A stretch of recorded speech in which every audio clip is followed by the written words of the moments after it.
Mr. Stovin was riding a motorcycle along the public road approaching an intersection.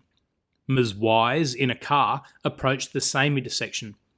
It was an oddly shaped intersection because the roads met at a sharp angle.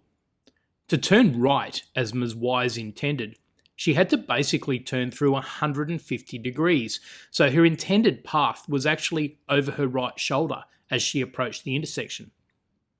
To make matters worse, there was a large mound with a fence on top of it, obscuring her view of the traffic approaching the intersection.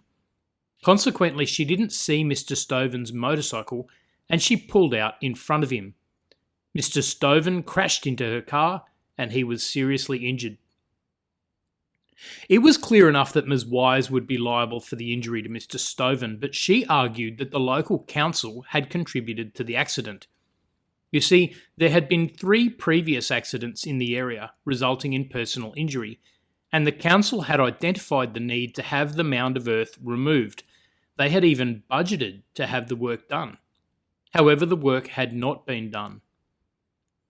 The question before the court was whether the council had a duty of care to road users to fix the intersection. The House of Lords split on the question, but Lord Hoffman said that such a duty would distort the priorities of local authorities, which would be bound to try to play safe by increasing their spending on road improvements rather than risk enormous liabilities for personal injury accidents. They will spend less on educational social services.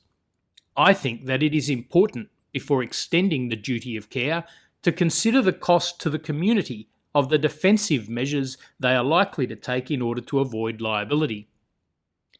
Given the fact that the British road network largely antedates the highway authorities themselves, the court is not in a position to say what an appropriate standard of improvement would be. In a sense, Lord Hoffman was affirming the importance of the separation of powers. If courts could essentially decide how local councils were to spend their budget, the courts would almost be acting like arms of the executive government, rather than acting properly as arms of the judiciary. If people are unhappy with the performance of government, the answer lies in the ballot box, not in the court.